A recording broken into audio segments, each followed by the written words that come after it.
हम लोग रामचरितमानस के पाठ में भगवान श्री राम का उपदेश श्रवण किए। भगवान श्री राम ने लक्ष्मण जी से माया के संबंध में कहने की कृपा की।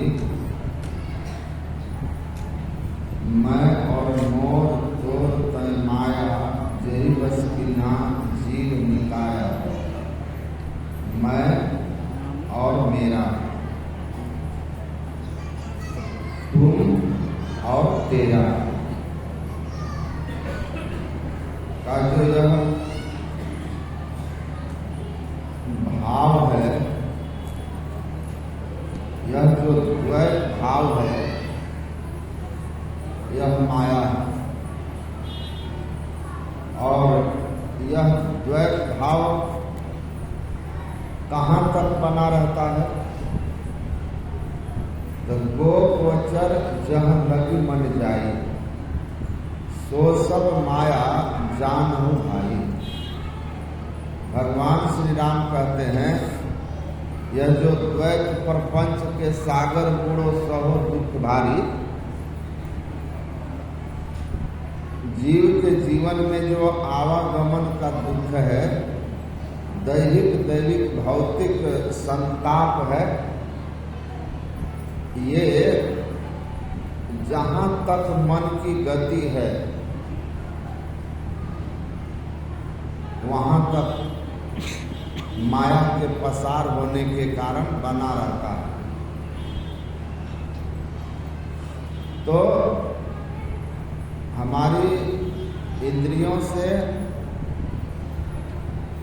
जो कुछ भी ग्रहण होता है सब माया है। 5 कर्म इंद्रियां, 5 ज्ञान इंद्रियां और 4 अंतःकरण के इंद्रिय, मन बुद्धि चित्त अहंकार। इन 14 इंद्रियों से जो जानने में आता है वह माया है। परमात्मा का वह स्वरूप नहीं। इस माया से जो मुक्त हुआ वही जन्म मरण से छूटा, वही सब दुख से छूटा।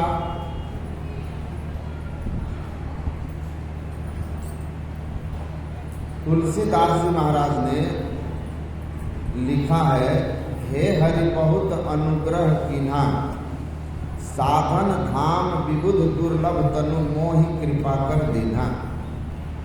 हे ईश्वर, बड़ी कृपा की आपने, साधनों के धाम देवताओं के लिए दुर्लभ तन आपने कृपा करके दी है। कोटिन मुख कही जात न प्रभु के एक एक उपकार, तदपि नाथ कछु और मांगी हो दीजे परम उदार। ता आपने जो देव दुर्लभ साधन धाम मोक्ष कर द्वारा वाला यह शरीर दिया, मानव शरीर, इस उपकार को करोड़ों मुंह से गाऊं तब भी खत्म ना करूं। तब भी एक और वर चाहिए, एक और अनुग्रह, एक और कृपा आपकी चाहिए। क्योंकि अगर आपने यह कृपा नहीं की, एक और कृपा नहीं की, तो ये जो आपने देव दुर्लभ तन दिया है, जिस उपकार को करोड़ों मुंह से गाकर समाप्त नहीं किया जा सकता, यह उपकार आपका, अनुग्रह आपका व्यर्थ हो जाएगा। और वह अनुग्रह और क्या चाहिए?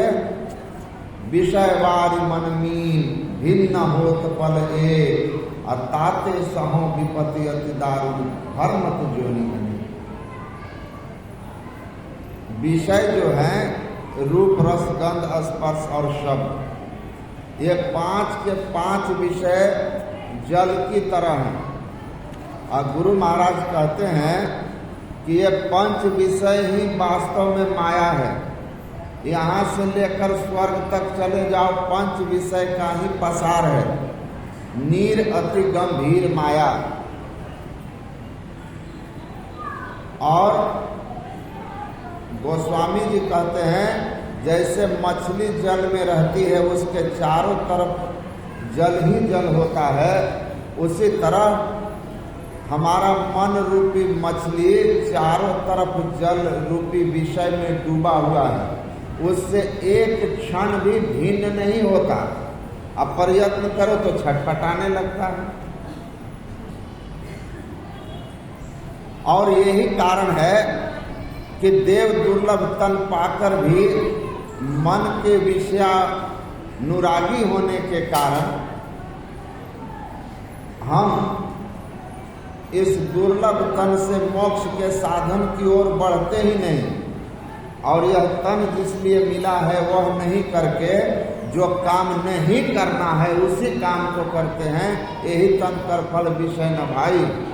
माया में रमना नहीं, अब माया में ही रमे रहते हैं। तो हम माया से छूटें, विषय से छूटें, यह कृपा कीजिए। तो उससे कैसे छूटेंगे? तो उन्होंने कहा कि माया का दो रूप है, जान लीजिए। माया है द्वय भांति का, जो कोई जाने आए, एक मिलावे राम से एक जगत भरमाए। संत कबीर साहब कहते हैं दो तरह की माया होती है। एक माया जगत में भरमाती है और एक परमात्मा से मिलाती है। और गोस्वामी जी उसी बात को समझा के कह रहे हैं, ताकर भेद कहूँ मैं सोई, विद्या अपर अविद्या दोई। एक दुष्ट अतिशय दुख रूपा, जा बस जीव पड़ा भव रूपा। एक रचई जग गुण बस जाके, प्रभु प्रेरित नहीं निज बल ताके। ये जो अविद्या माया है, यह अविद्या माया में जब हम फंसे रहते हैं तो संसार चक्र में हमको आना जाना पड़ता है और 84 भोगना पड़ता है। साथ ही साथ हमारा मन हमेशा विषय मुखी ही बना रहता है। और इसीलिए कहा कि अविद्या माया द्वय विद्ये वेदितव्ये परा अपरा एव च। उपनिषद में लिखा है दो विद्याएं हैं, दो, एक अपरा विद्या है, एक परा विद्या है। अपरा विद्या जिसको कहते हैं वही अविद्या माया है। नेत्र को जब बंद करते हैं और सामने जो अंधकार है, यह दुष्ट रूपा माया का रूप है। यह अपरा माया आप कह सकते हैं अविद्या माया है। देख माया का रूप तिमिर आगे फिरे, भक्ति गई बड़ी दूर जीव कैसे करे। जब आप इस अंधकार मंडल में रहते हैं तो स्वाभाविक हमारे अंदर राजसी और तामसी प्रवृत्तियां बढ़ी रहती है, जिसके कारण हमारा मन माया की ओर होता है, विषय की ओर होता है। और भजन में मन को लगाना चाहो तो मन भजन में टिकता नहीं है, भागता है। लेकिन दूसरी माया जो है वह विद्या माया है। और परमाराध्य सद्गुरु महाराज कहते हैं हमारे अंदर में जो परमात्मा की ज्योति और परमात्मा का नाद है, यह भी माया है, क्योंकि इनकी भी उत्पत्ति हुई है। जो उपजा है वह अनात्मा है, वह माया है। जो था है रहेगा, शाश्वत सनातन सबसे प्रथम का अनंत सत्ता वही ब्रह्म है, वही निर्मायिक है। तो पराविद्या अपरा विद्या, अविद्या माया विद्या माया। विद्या माया ज्योतिनाद है, ये परमात्मा की दो हाथ की तरह हैं। जब हम इनको प्राप्त करते हैं तो परमात्मा इन दोनों हाथों को मानो आगे बढ़ाकर हमको अपनी ओर खींच लेते हैं।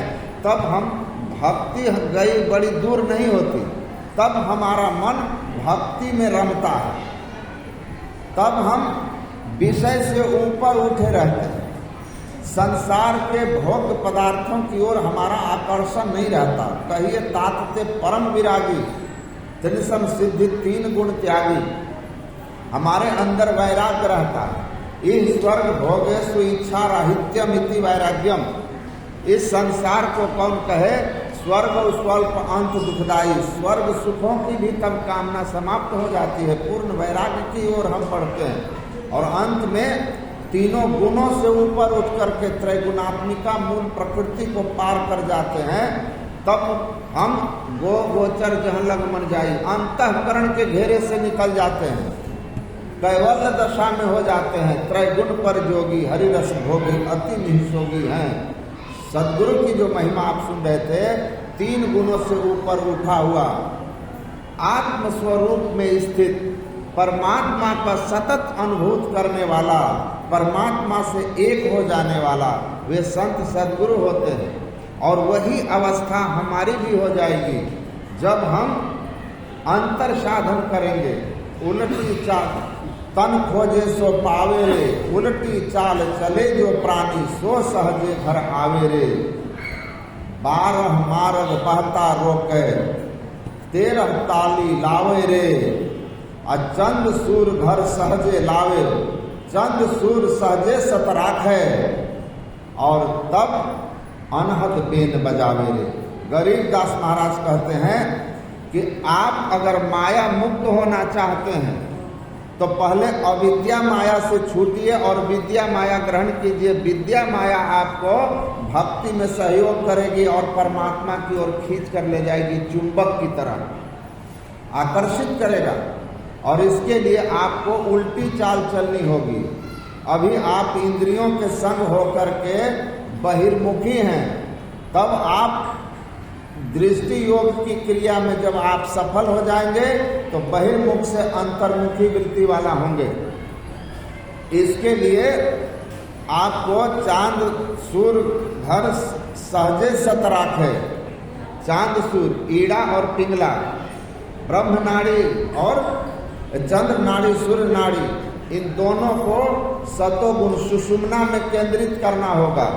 और जैसे केंद्रित करेंगे बिंदु में नाद का मेला, तब अनहद बेन बजावे। जो दृष्टि योग क्रिया करके अपने आप को बिंदु पर केंद्रित करेंगे, वही अनहद ध्वनि को अपने अंदर सुनेंगे। और यही ज्योति और नाद विद्या माया है जो आपको परमात्मा की ओर ले जाएगा। इसके लिए आपको इंद्रियों में फैली हुई चेतन धारों को रोकना होगा और सुषुम्ना में उनको केंद्रित करना होगा, तभी यह अवस्था आएगी। और इन दोनों के सहारे आप माया को पूर्णतः पार कर जाएंगे, इंद्रियों के घेरे से अंतःकरण के घेरे से मुक्त हो जाएंगे और आपका कल्याण हो जाएगा। माया त्यागी हो जाएंगे, आत्मज्ञानी हो जाएंगे, मुक्त हो जाएंगे। बोलिए श्री सद्गुरु महाराज।